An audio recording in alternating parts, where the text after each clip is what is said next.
Hello friends, once again you all are welcome to the world of physics by K.H. Gohil. આગળના લેક્ચરની અંદર આપણે ચલબળ વડે થતા કાર્યની વાત કરેલી હતી. એ જ લેક્ચરને, એ જ ટોપિકને હજી આજે થોડો આગળ વધારીએ. તો આજે આપણે જે જોવાના છીએ એ શરૂઆતમાં થોડા એવા દાખલાઓ જોઈશું કે જે ચલબળ પર અચળ બળ પર આધારિત હોય, મતલબ અચળ બળ હોય ત્યારે કાર્ય કેવી રીતે મળે તેના માટે આપણે અત્યાર સુધીમાં માત્ર એક સૂત્રની વાત કરેલી છે, W F.D અથવા F.S. આ સૂત્રને ધ્યાનમાં રાખી અને ફરીથી એક બે ક્વેશ્ચન સોલ્વ કરવાની ટ્રાય કરીએ. દાખલા તરીકે તમને એક ક્વેશ્ચન એવો આપેલો હોય કે કોઈ પદાર્થ પર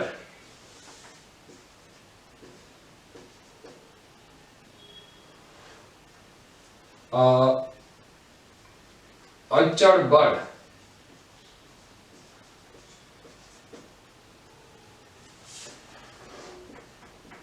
F is equal to હું અહીંયા લખું છું 2I plus 3J minus 4K newton લાગે છે અને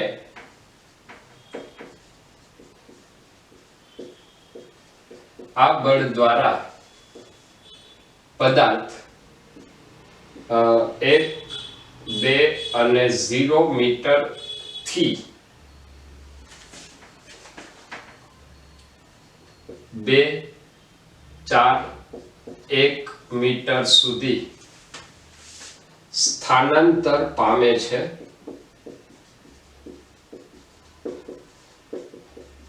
તો આ બળ વડે થતું કાર્ય શોધો. સૌપ્રથમ આપણે આ લેક્ચરની અંદર સદિશ સ્વરૂપે કેવી રીતે કાર્યને લઈ શકાય, મતલબ સદિશોના સ્વરૂપમાં કાર્યનો ક્વેશ્ચન કેવી રીતે પૂછી શકાય તે આપણે જોઈએ. તો અહીંયા તમને આપેલું છે એક બળનું મૂલ્ય આપેલું છે અને બીજું પદાર્થનું પ્રારંભિક અને અંતિમ સ્થાન આપેલું છે. તો સૌથી પહેલા આપણે લખશું બળ આપેલું છે એ છે 2I plus 3J minus 4K newton અને સ્થાનાંતર સદિશ જો આપણે મેળવીએ તો સ્થાનાંતર સદિશ એટલે અંતિમ માઈનસ પ્રારંભિક, મતલબ 2 minus 1. હું એક સ્ટેપ ડાયરેક્ટ લખું છું 2 minus 1I plus 4 minus 2J plus 1 minus 0K. તો અહીંયા આપણને મળશે 2 minus 1 એટલે 1I, 4 minus 2 એટલે એ આવશે પ્લસ 2J અને 1 minus 0 પ્લસ K મીટર. હવે આપણી પાસે F અને R બંને છે, આપણે જોઈએ છીએ કાર્ય મેળવવા માટે આપણે સૂત્ર વાપરશું W is equal to F.D અથવા F.R. તો F આપણને આપેલું છે 2I plus 3J minus 4K dot I plus 2J plus K is equal to dot ગુણાકારની જો વાત કરીએ તો I dot I, J dot J અને K dot K 1 થાય I dot J, I dot K અને એવી રીતે બીજી ડોટ પ્રોડક્ટ 0 થશે. તો ડોટ ગુણાકાર માટે માત્ર J dot J આવશે 1 એટલે 2, sorry I dot I 1, J dot J 2 એટલે 3 2 6 plus 6 અને K dot K 4 1 4 minus 4 plus 6 minus 4 plus 2 એટલે વર્ક કાર્ય આવશે 4 જૂલ. કાર્ય એ અદિશ રાશિ છે જે બળ અને સ્થાનાંતરના અદિશ ગુણાકારથી મેળવી શકાય છે. હવે ફરીથી આપણે એક એવી વાત કરીએ, આ જ ક્વેશ્ચનને હજી એક સ્ટેપ આગળ વિચારીએ તો એવું કહી શકાય કે દાખલા તરીકે કોઈ પદાર્થ પર બે બળો F1 is equal to I plus 2J minus 3k newton અને F2 is equal to 3I minus 2J plus 4k newton લાગે છે, જેથી પદાર્થ 2I plus J plus 3k થી I plus 2J minus K I plus 2J minus K સુધી સ્થાનાંતર પામે છે. તો આ બળ વડે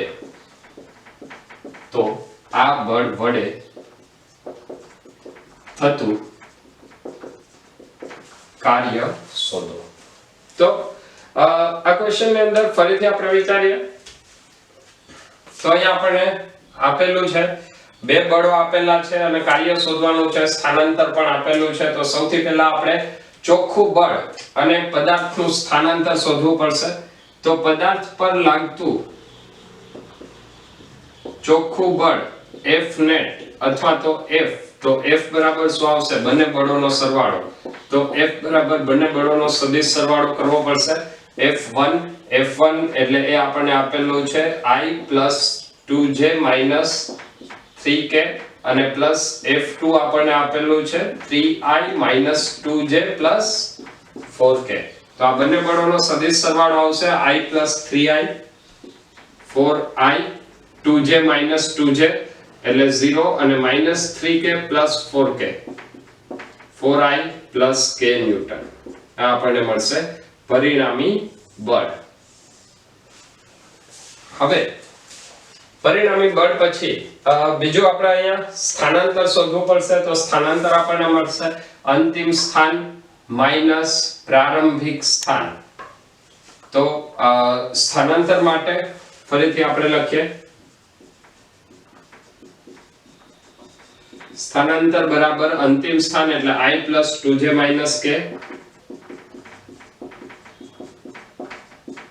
માઈનસ પ્રારંભિક સ્થાન 2I plus J plus 3K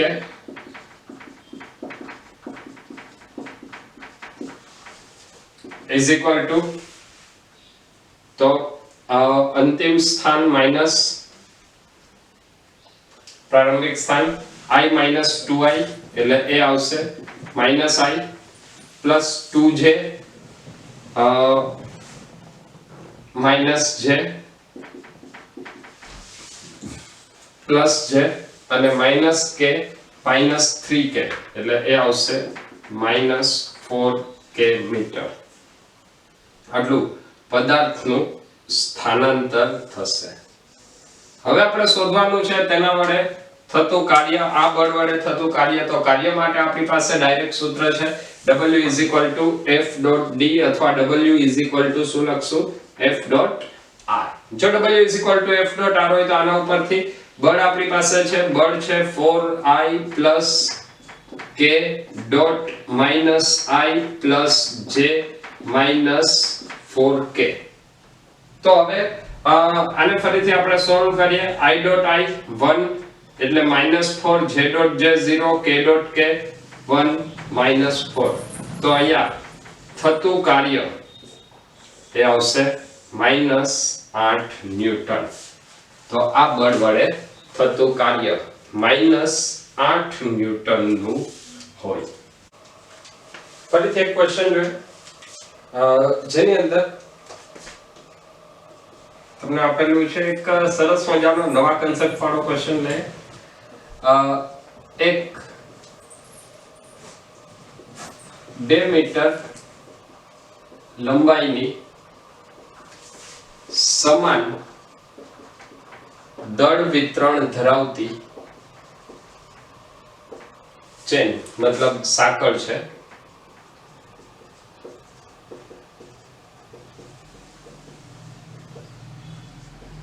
આ સાંકળનું દળ 2 2 કિલોગ્રામ છે અને તેને એક ટેબલ પર એવી રીતે ગોઠવવામાં આવી છે કે જેથી તેનો 60 સેન્ટીમીટર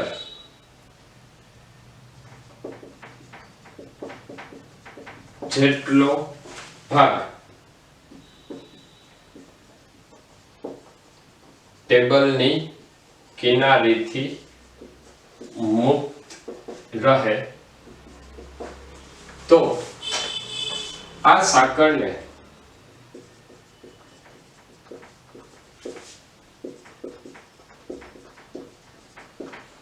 ટેબલ પર ખેંચવા માટે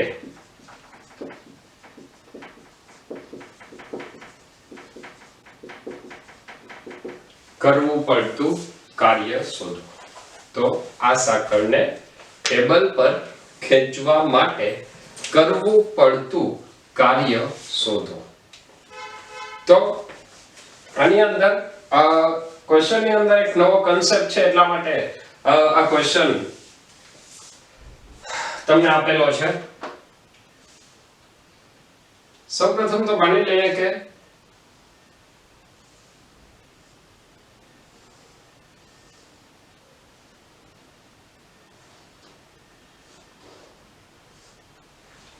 આ એક ટેબલ છે. આ ટેબલ ઉપર એક મોટી ચેન છે.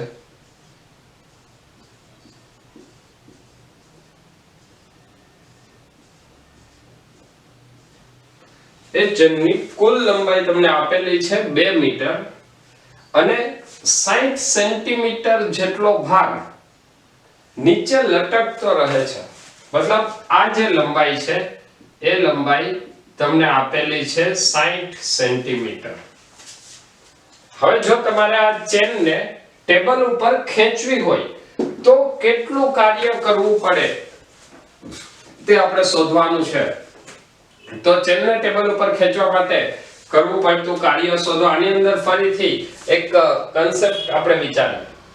તો સૌથી પહેલા તો કાર્યનું જો આપણે સૂત્ર વિચારીએ તો કાર્યનું સૂત્ર આવશે W બરાબર બળ ગુણ્યા સ્થાનાંતર. અહીંયા એક શરત હજી કહી દઉં છું, G બરાબર 10 મીટર પર સેકન્ડ સ્ક્વેર લ્યો. કાર્યનું જો આપણે સૂત્ર વિચારીએ તો કાર્ય બરાબર સૂત્ર આવશે બળ ગુણ્યા સ્થાનાંતર. હવે વાત આવશે અહીંયા બળ કેટલું લાગે છે. તો બળ માટે કેટલું બળ આવશે તો બળ માટે આપણે લખશું અહીંયા કયું બળ અસર કરશે, ગુરુત્વાકર્ષણ બળ. અને ગુરુત્વાકર્ષણ બળ આવશે m * g એને ગુણ્યા સ્થાનાંતર. હવે જો આ ચેનની તમે વાત કરશો તો આખી ચેનની કુલ લંબાઈ એ છે 2 મીટર.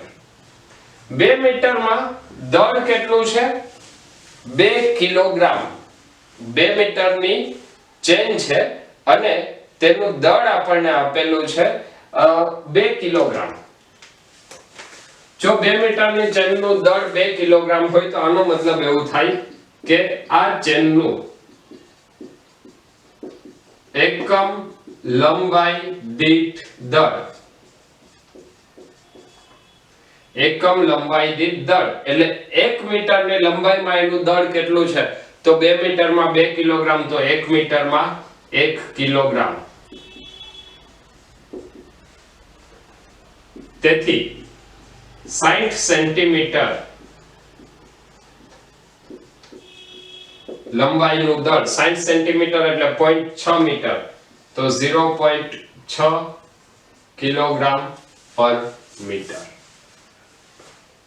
તો આ આપણને મળ્યું 60 સેન્ટીમીટર લંબાઈનું દળ. આ દળને આપણે કહીશું m ડેશ. દળને હું કહી દઉં છું m ડેશ = 0.6 કિલોગ્રામ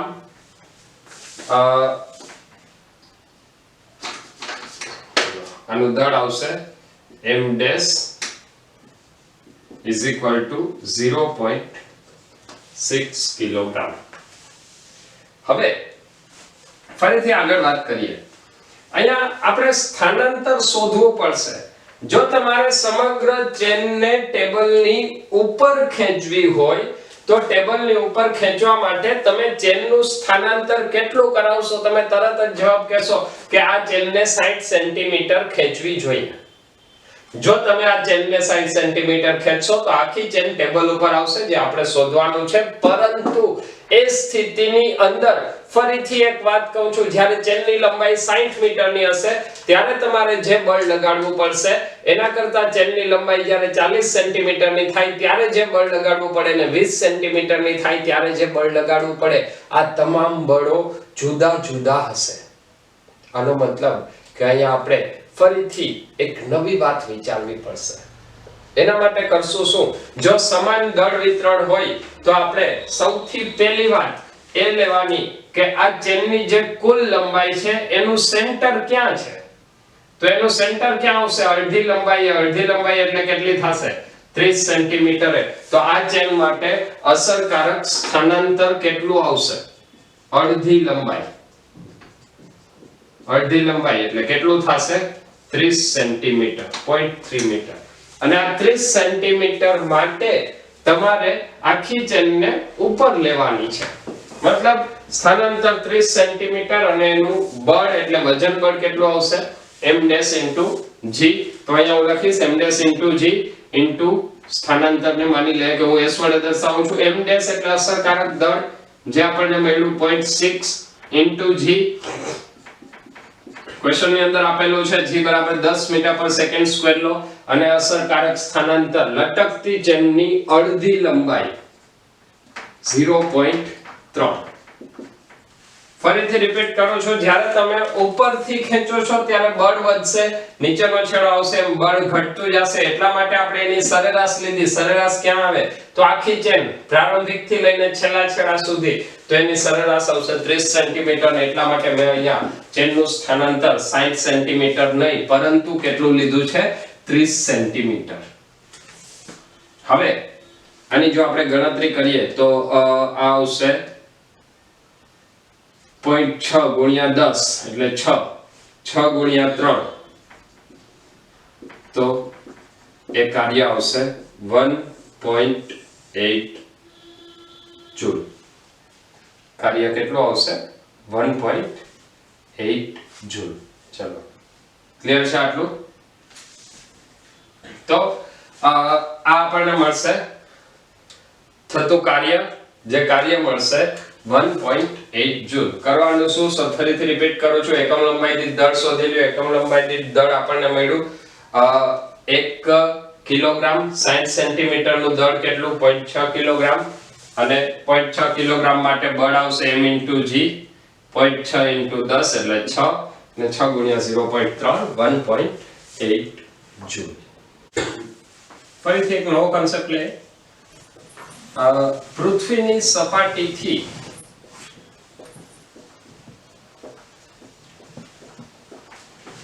1000 મીટર ઊંચાઈએ આવેલ વાદળ ફાટતા તેમાંથી પડતો વરસાદ એ 10⁶ મીટર સ્ક્વેર ના ક્ષેત્રફળમાં 2 સેન્ટીમીટર નો વરસાદ આપી શકતો હોય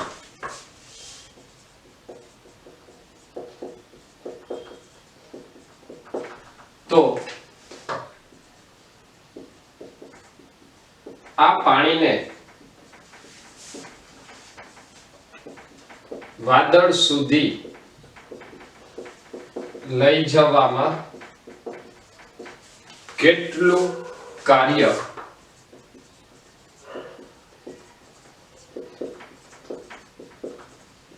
કરવું પડ્યું હશે?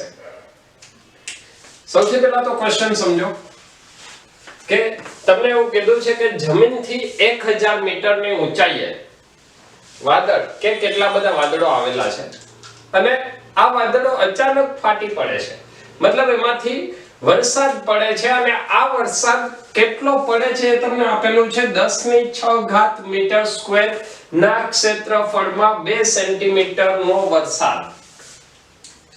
તો આ પાણીને વાદળ સુધી લઈ જવામાં કરવું પડતું કાર્ય શોધો. તારા માટે થોડું એવું સિમ્પલ કેલ્ક્યુલેશન નો આપણે વિચાર કરવો પડશે. સૌથી પહેલા તો આપણે પાણીનું કદ શોધી લઈએ.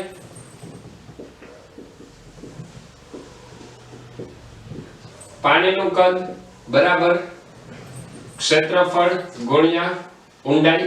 ક્ષેત્રફળ આપણને આપેલું છે 10⁶ મીટર સ્ક્વેર અને એ પાણીની ઊંડાઈ કેટલું પાણી પડે છે, વરસાદ કેટલો છે 2 સેન્ટીમીટર નો. 2 સેન્ટીમીટર મતલબ 2 × 10⁻². તો પાણીનું કદ કેટલું આવશે? પાણીનું કદ થશે 2 × 10⁴ મીટર ક્યુબ. આટલા કદનું પાણી તમારે ઉપર લઈ જવાનું છે. સૌથી પહેલા આ કદનું દળ કેટલું થાય એ આપણે ગણતરી કરવી પડશે. જો આપણને દળ મળી જાય તો આપણે તરત જ સૂત્ર લગાડશું, કાર્ય બરાબર બળ ગુણ્યા સ્થાનાંતર. દળ ગોતવા માટે પાણી માટે મેં તમને અગાઉ પણ એક વાત કીધેલી છે, આજે પણ એ જ વાત રિપીટ કરું છું. 1 centimetre cube is equal to 1 ml is equal to 1 ગ્રામ. મતલબ 10⁻³ centimetre cube is equal to 1 kilogram. और આને મીટર ક્યુબમાં ફેરવવું હોય તો અહીંયા 10⁻³ છે, એટલે જો 1000 લખીએ, હું અહીંયા 10⁻³ ની બદલે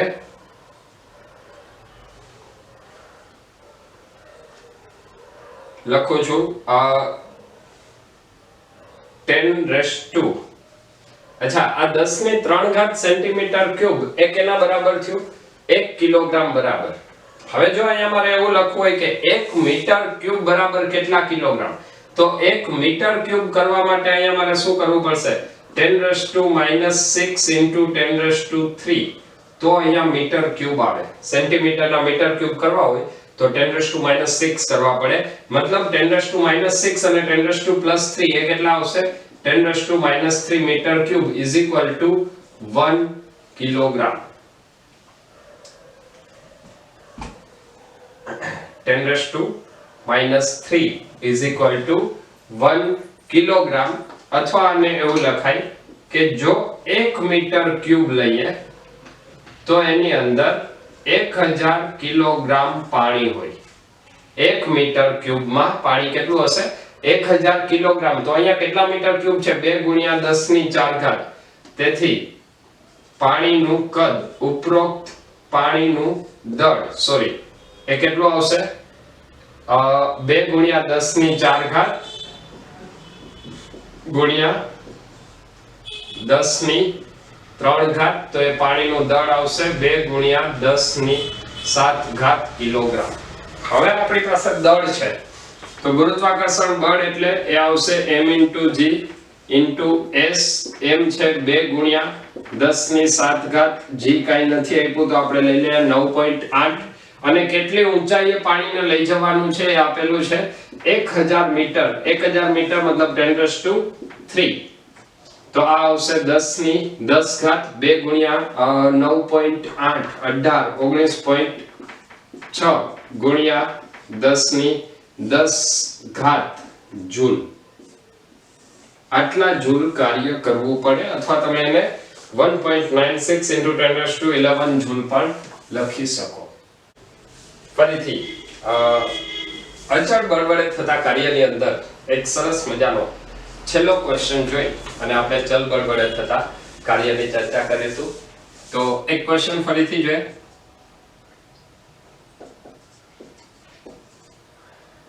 પાંચ મીટર ઊંડાઈના પાણી ભરેલા તળાવના તળિયે એક 5 મીટર ઊંડાઈના પાણી ભરેલા તળાવના તળિયે એક 5 કિલોગ્રામ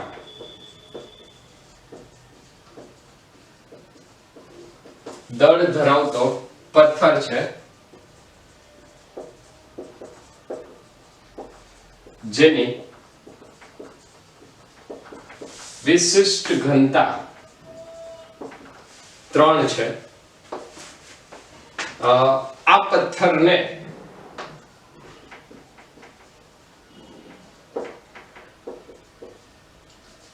પાણીની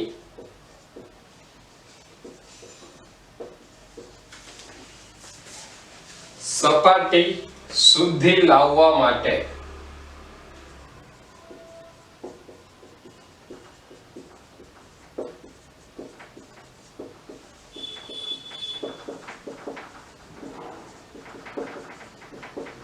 કરવું પડતું કાર્ય શોધો.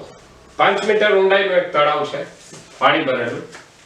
એમાં તળિયે 5 કિલોગ્રામ દળ ધરાવતો એક પથ્થર છે, જેની તમને વિશિષ્ટ ઘનતા આપેલી છે 3. આ પથ્થરને પાણીની સપાટી સુધી લંબાવવા માટે કરવું પડતું કાર્ય શોધો. સૌપ્રથમ અહીંયા એક નવો શબ્દ છે વિશિષ્ટ ઘનતા, જે તમને ખબર હોવી જોઈએ. તો પહેલા વિશિષ્ટ ઘનતા શું છે એ હું તમને સમજાવી દઉં. વિશિષ્ટ ઘનતા એટલે જે ધોરણ 11 ના પાર્ટ 2 માં આપણે ડિટેલમાં જોવાના છીએ. અત્યારે માત્ર આ કન્સેપ્ટ પૂરતું હું તમને અહીં આઈડિયા ક્લિયર કરું છું. વિશિષ્ટ ઘનતા એટલે પદાર્થની ઘનતા ના છેદમાં તેટલા જ કદના પાણીની ઘનતા. બંનેનું કદ સમાન છે, આનો મતલબ વિશિષ્ટ ઘનતાને તમે દળના સ્વરૂપમાં પણ વાત કરી શકો. પદાર્થનું દળ ના છેદમાં તેટલા જ કદના પાણીનું દળ, અથવા તમને મજા આવે તો તમે આને વજન બળના સ્વરૂપમાં પણ વાત કરી શકો. પદાર્થનું વજન ના છેદમાં તેટલા જ કદના પાણીનું વજન. કેના બરાબર આવશે? વિશિષ્ટ ઘનતા. ત્રણેય સ્વરૂપમાં આપણે એને લખી શકીએ. કોઈ પણ સૂત્ર તમે વિચારો, બધા જ સૂત્ર એક જ અર્થ ધરાવે છે. 3 સૂત્ર સાચા છે. હવે વિશિષ્ટ ઘનતા આપણને આપેલી છે 3 અને પદાર્થનું દળ આપેલું છે 5 કિલોગ્રામ. તો એનું વજન શોધવા માટે અહીંયા હું ફરીથી લઈ લઉં છું g બરાબર 10 મીટર પર સેકન્ડ સ્ક્વેર. તો વિશિષ્ટ ઘનતા છે 3, પદાર્થનું વજન એટલે m * g મતલબ 50 ના છેદમાં તેટલા કદના પાણીનું વજન. તો પથ્થરના કદના પાણીનું વજન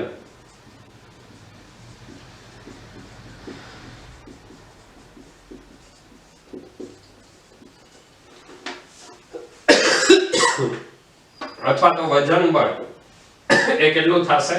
50 ના છેદમાં 3 કિલોગ્રામ ફોર્સ, કિલોગ્રામ વેઇટ અથવા એને કહેવાય ન્યૂટન. તો આ આપણને મળશે વજન બળ. પદાર્થના કદના પાણીનું વજન બળ એ 50 ના છેદમાં 3 ન્યૂટન છે. હવે જો તમે આર્કિમિડીઝનો સિદ્ધાંત આગળના ધોરણમાં ભણેલા હોય તો એ કંઈક પદાર્થની ડૂબવાની કે તરવાની શક્યતા દર્શાવે છે. એ આપણે ફરીથી 11મા ધોરણના પાર્ટ 2 ની અંદર તરલમાં ભણશું. અત્યારે માત્ર હું તમને એટલી વાત કહું છું કે આ જે વજન બળ છે એ વજન બળ પદાર્થના કુલ વજનમાં આટલા વજનનો ઘટાડો કરે. મતલબ આર્કિમિડીઝના સિદ્ધાંત પરથી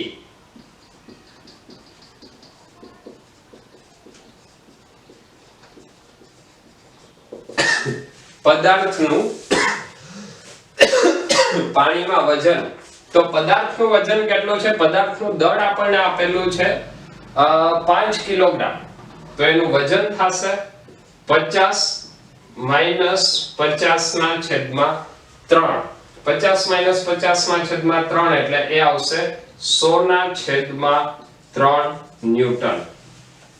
આટલું પદાર્થનું પાણીમાં વજન આવશે. અને પદાર્થના પાણીમાં વજન બાદ હવે આપણે શોધવાનું છે કરવું પડતું કાર્ય. તો પદાર્થને કેટલો ઉપર લઈ આવવાનો છે? 5 મીટરની ઊંચાઈ સુધી. તો આના માટે કરશું પદાર્થને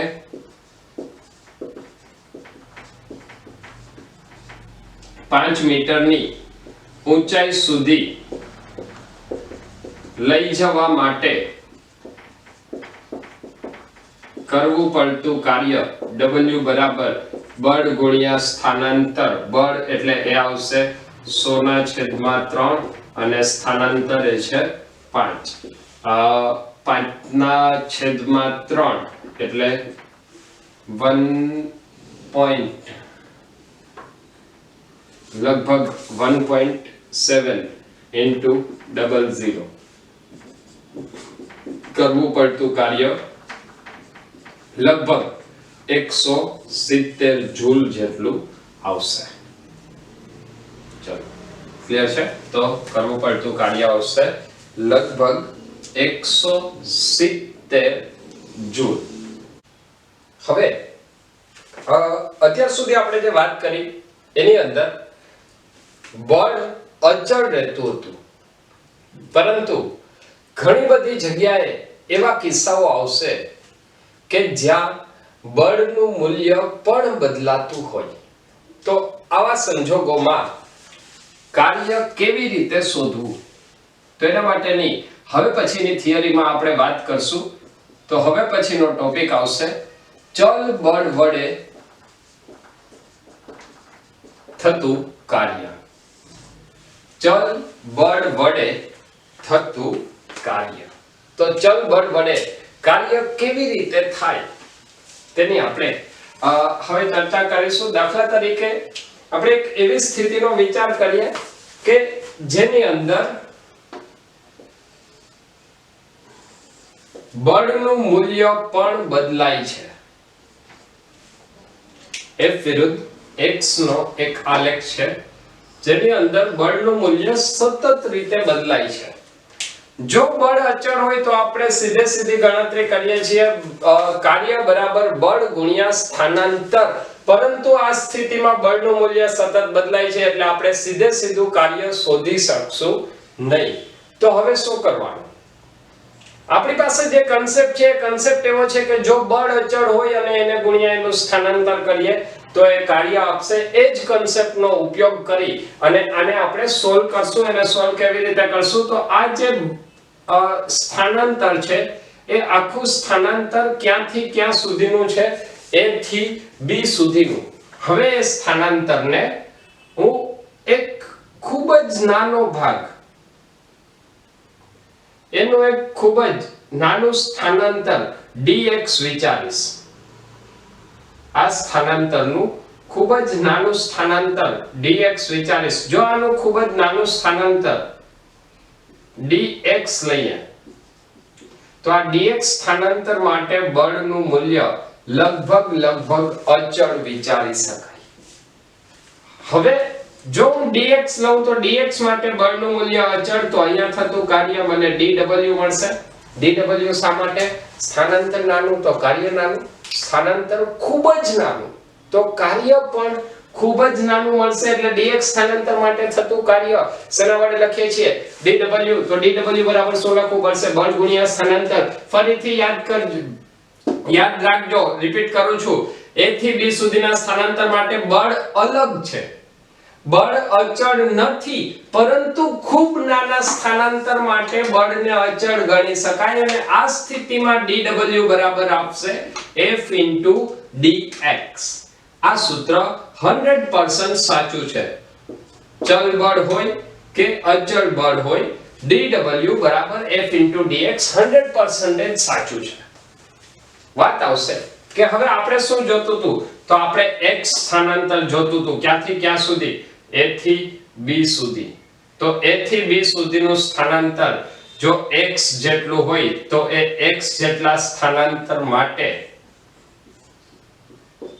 કાર્ય કેવી રીતે મળે? તો એના માટે શું કરવું પડશે? તો A થી શરૂ કરી અને આપણે આ બધા જ ભાગને કેવા રૂપાંતરણ કરશું? dx જેટલા નાના નાના પાર્ટમાં એને વિભાજિત કરશું. તો દરેક dx જેટલા ભાગનું બળ અચળ થાય અને આવી રીતે આપણને કેટલા બધા dw મળશે અને આ તમામ dw નો જો આપણે સરવાળો કરીએ તો આવા તમામ dw નો સરવાળો એ આપણને કુલ કાર્ય w આપશે. આનો મતલબ કે જો આપણે કુલ કાર્ય જોતું હોય તો કુલ કાર્ય માટે આવા બધા જ બળોનો સરવાળો કરવો પડે અને સરવાળા માટે ગાણિતિક રીતે જે સંજ્ઞા વપરાય છે એ સંજ્ઞા છે સંકલન. અને એટલા માટે આપણને હવે કાર્યનું સૂત્ર મળશે w સંકલનમાં f dx. w સંકલનમાં f dx. જો બળ અંતર સાથે બદલતું હોય તો આપણે આ સૂત્ર વાપરશું. જો બળ અચળ હોય તો આ સૂત્ર વાપરવાની જરૂર નથી, તો ડાયરેક્ટ સૂત્ર આવશે w f x. ચલો આજ કન્સેપ્ટ ઉપરથી ફરીથી એક ક્વેશ્ચન જોઈએ. દાખલા તરીકે તમને એવું આપેલું હોય કે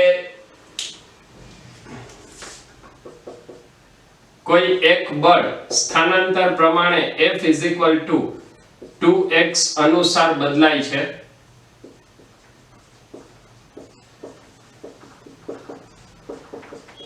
તો x બરાબર 1 મીટર થી x બરાબર 2 મીટર સુધી લઈ જવા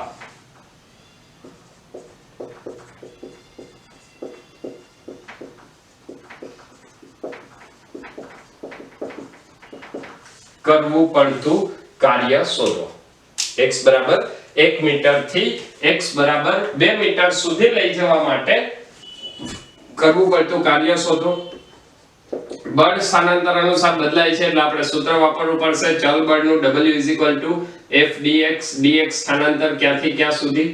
1 થી 2. બળનું સૂત્ર છે 2x, તો અહીંયા આવશે 2x dx. બે અચળ છે, x નું સંકલન થાય x²/2 x² એટલે એ આવશે upper limit minus lower limit 2 નો વર્ગ 4 4 માઈનસ 1 એટલે એ આવશે 3 જૂલ. તો કેટલું કાર્ય કરવું પડશે? 3 જૂલનું કાર્ય કરવું પડે. તો ચલ બળ વડે થતા કાર્ય માટે બે રીત આવશે, જેની અંદર પ્રથમ રીત જે છે એ સંકલનની છે અને બીજી રીત આકૃતિ પરથી શોધી શકાય, જેની આપણે આ જ લેક્ચરમાં આગળ ઉપર ચર્ચા કરીશું. અત્યારે પહેલી રીત જોઈએ જેની અંદર સંકલનથી પરિણામ મળશે w સંકલનમાં f dx. ચલ બળ વડે થતું કાર્ય w બરાબર સંકલનમાં f dx. હવે એક એવો ક્વેશ્ચન જોઈએ કે જેની અંદર ચલ બળ છે ઉપરાંત જે સ્થાનાંતર છે એ કોઈ એક દિશામાં નથી. મતલબ બળ પણ ઘટકોના સ્વરૂપમાં આપેલું છે અને સ્થાનાંતર પણ ઘટકોના સ્વરૂપમાં આપેલું હોય. દાખલા તરીકે એક ઉદાહરણ લઈએ.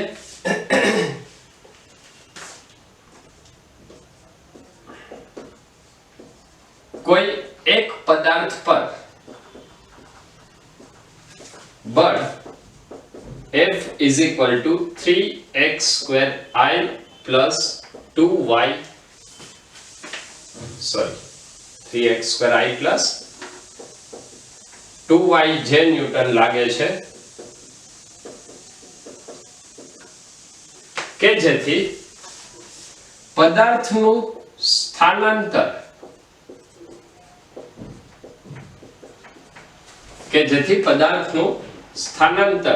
એક 2 મીટર થી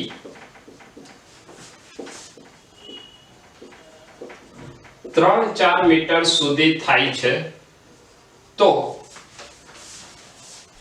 આ બળ વડે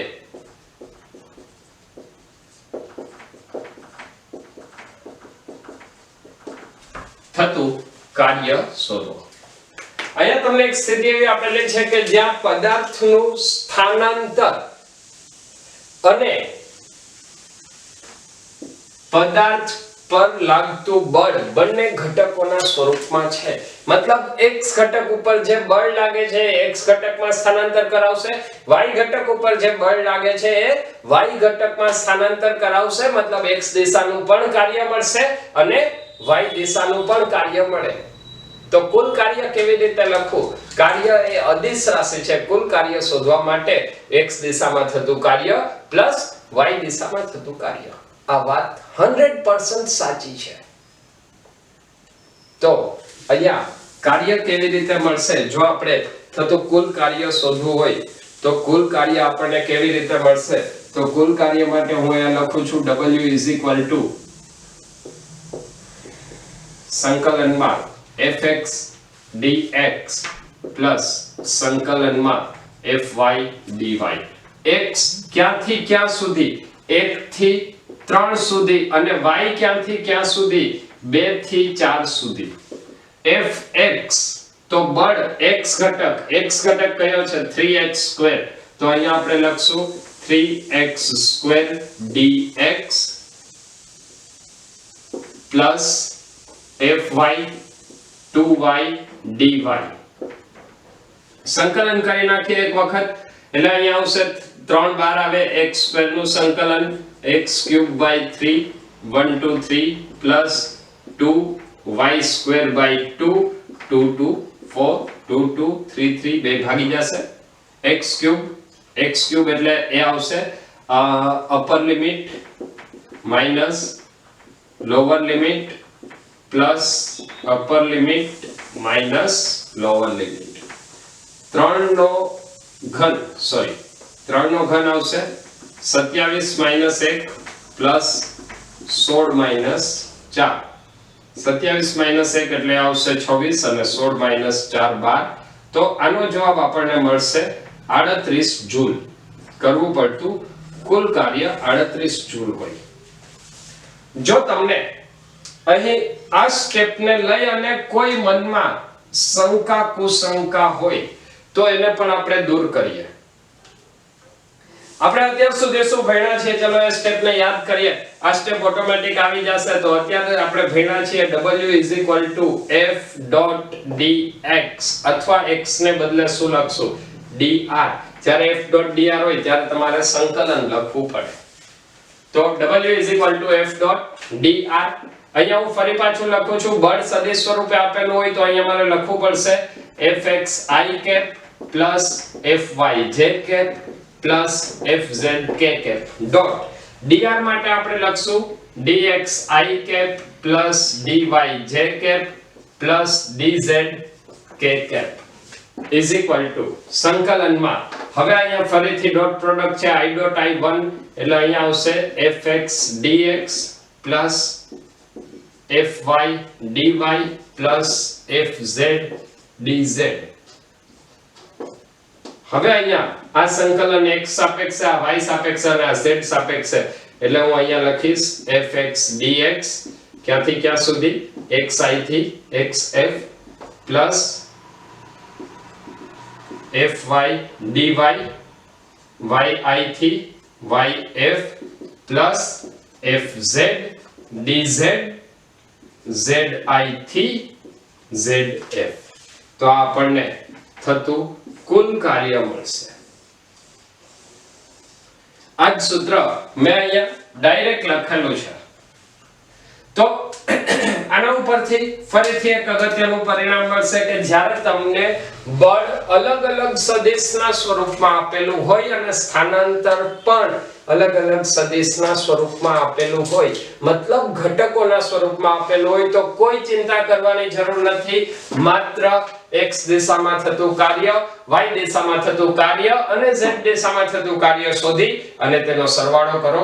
એ જવાબ તમારું છેલ્લું પરિણામ કુલ કાર્ય આપશે. હવે ચલ બળ વડે થતા કાર્ય માટે આપણે બીજી રીત એટલે કે આલેખની રીતનો ઉપયોગ કરી અને કેવી રીતે ચલ બળ વડે થતું કાર્ય શોધી શકાય તેની ચર્ચા કરીશું.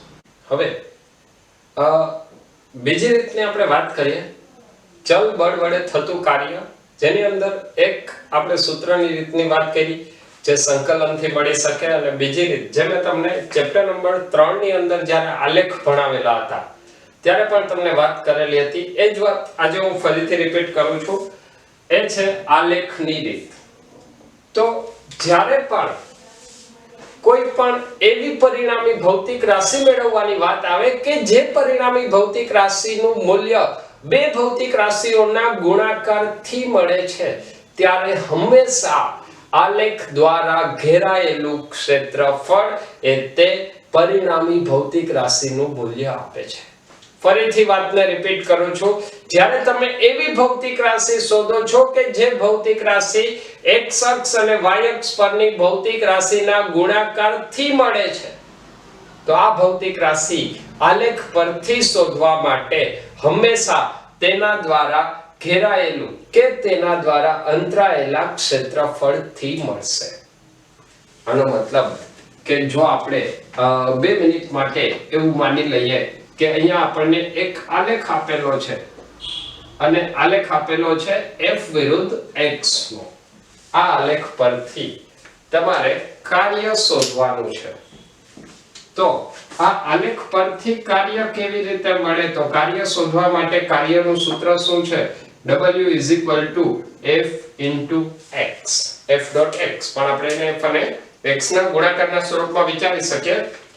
તો બળ અને સ્થાનાંતરના ગુણાકારથી આપણને આ ભૌતિક રાશિ મળે છે. તો આ ગુણાકારથી મળતી હોય તો એ કાર્ય કેવી રીતે મળશે? તો f વિરુદ્ધ x ના આલેખ દ્વારા અંતરાયેલું કે ઘેરાયેલું ક્ષેત્રફળ એ થતું કાર્ય આપે છે. જે પણ આલેખ તમને આપેલો છે, આલેખ દ્વારા ઘેરાયેલું કે આલેખ દ્વારા અંતરાયેલું ક્ષેત્રફળ લઈ લો, એક ક્ષેત્રફળ એ તમને થતું કાર્ય આપશે. દાખલા તરીકે આના માટે આપણે એક ક્વેશ્ચન જોઈએ. ક્વેશ્ચન ની અંદર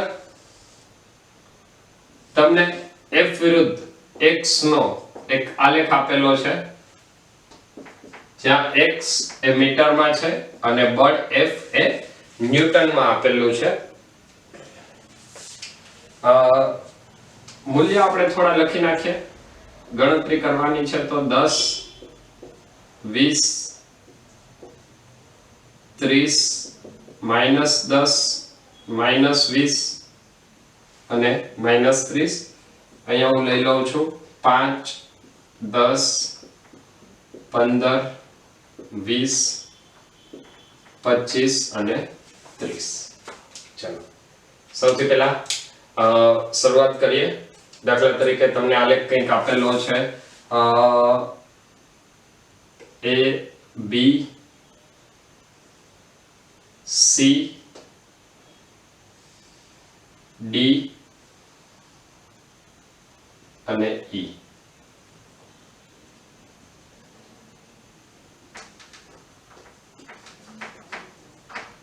આલેખ તમને કંઈક આવા સ્વરૂપનો આપેલો છે. આ આલેખ માટે થતું કાર્ય શોધવાનું છે. તો થતું કાર્ય શોધવા માટે સૌથી પહેલા આપણે આ આલેખના કુલ 4 વિભાગ પાડશું,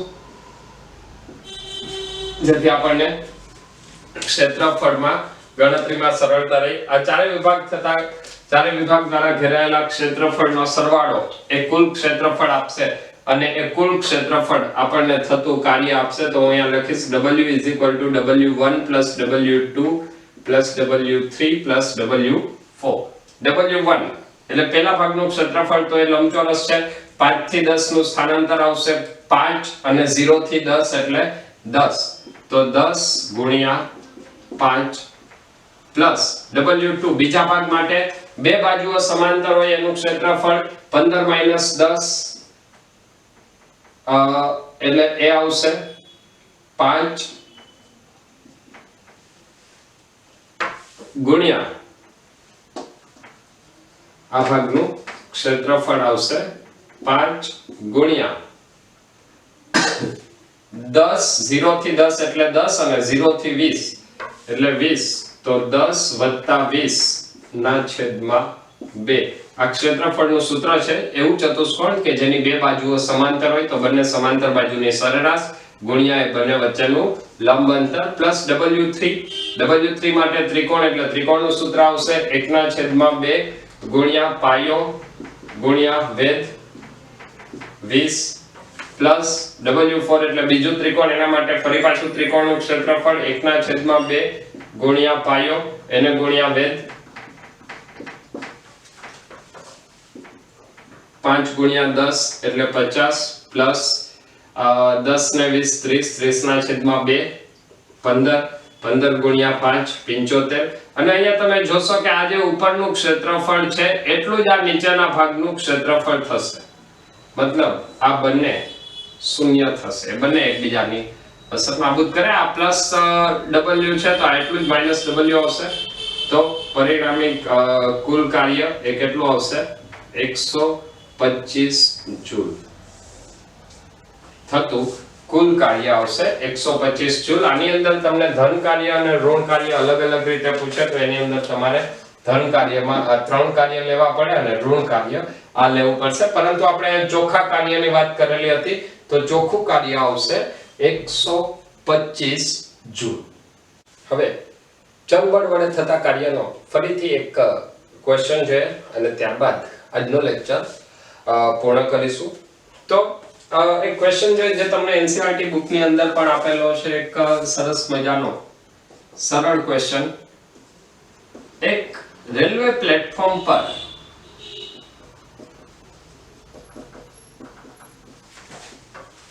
એક મહિલા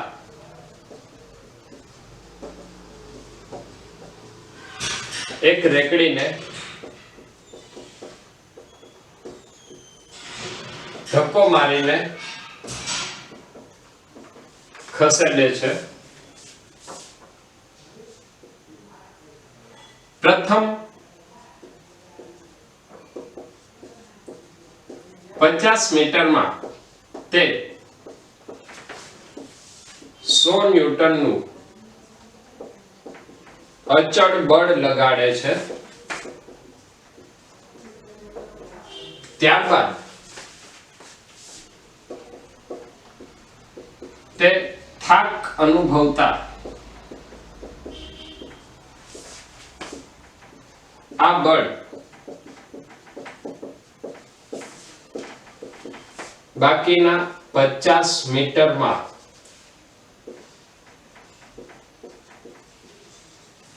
અચળ દરથી ઘટીને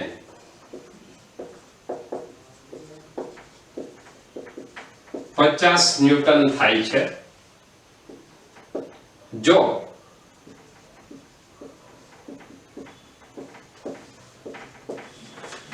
ઘર્ષણ બળ 50 ન્યૂટન હોય તો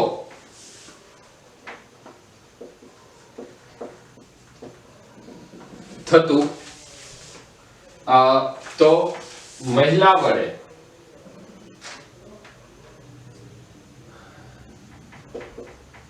મતલબ બાહ્ય બળ વડે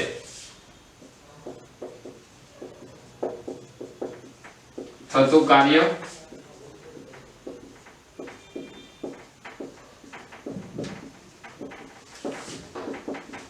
ઘર્ષણ બળ વડે થતું કાર્ય અને કુલ કાર્ય શોધો તથા આલેખ F વિરુદ્ધ x નો આલેખ દોરો. એક નાનો એવો ક્વેશ્ચન છે જેની અંદર તમને આપેલું છે કે એક રેલવે પ્લેટફોર્મ ઉપર કોઈ એક રેકડીને ધક્કો મારીને ખસેડી રહી છે અને એના માટે આપણે સૌથી પહેલા આલેખના સ્વરૂપમાં રજૂઆત કરીએ. માની લઈએ કે આ બળ F કેમાં છે ન્યૂટનમાં અને આ સ્થાનાંતર x કેમાં લઈએ છીએ મીટરમાં. સૌપ્રથમ પહેલા 50 મીટરમાં 100 ન્યૂટનનું અચળ બળ લગાડે છે.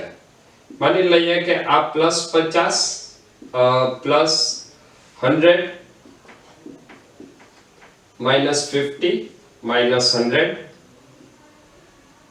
25 50 75 100 અને 125 પહેલા 50 મીટર સુધી તે 100 ન્યૂટન નું અચળ બળ લગાડે છે મતલબ પહેલા 50 મીટર સુધી ત્યાં બળ અચળ રહેશે અને આ બળ કેટલું 100 ન્યૂટન નું ત્યારબાદ તમને આપેલું છે કે ત્યાર પછી તે થાક અનુભવે છે અને થાક અનુભવવાથી તે અચળ દરથી બળ ઘટી અને આ બળ કેટલું થાય છે તો એ બળ તમને આપેલું છે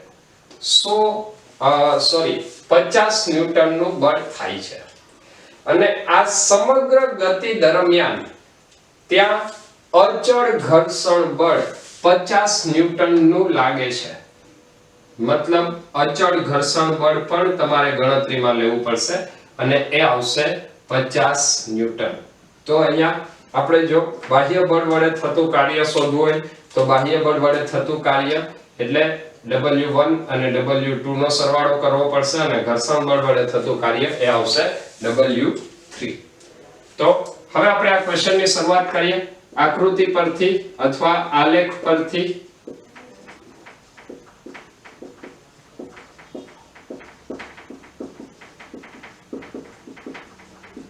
બાહ્ય બળ વડે થતું કાર્ય W ext is equal to W1 plus W2 W1 એટલે પહેલું કાર્ય 100 ગુણ્યા 50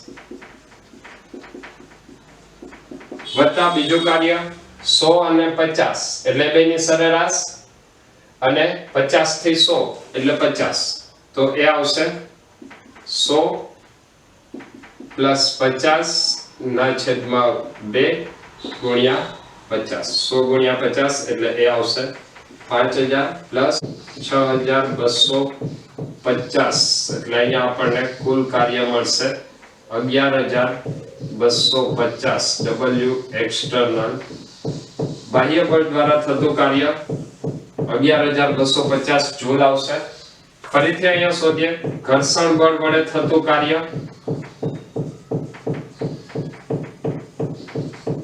ઘર્ષણ બળ વડે થતું કાર્ય WF લખીએ તો એ WF આવશે W3 જેટલું -50 ગુણ્યા 100 -50 ગુણ્યા 100 તો આ આવશે ઘર્ષણ બળ વડે થતું કાર્ય -5000 જૂલ હવે જો આપણે થતું કુલ કાર્ય શોધવું હોય તો કુલ કાર્ય માટે આપણે લખશું W is equal to W external plus ઘર્ષણ બળ વડે થતું કાર્ય એક્સટર્નલ આવશે 11250 પ્લસ -5000 11250 પ્લસ -5000 એટલે આવશે 6250 જૂલ થતું કુલ કાર્ય 6250 જૂલ નું હોય હવે ચલ બળ દ્વારા થતા કાર્યની વાત કર્યા બાદ ફરીથી નેક્સ્ટ લેક્ચરમાં નવા ટોપિક સાથે ખૂબ જ ઝડપથી મળીએ છીએ તો ત્યાં સુધી બધા મહેનત કરતા રહો wish you all the best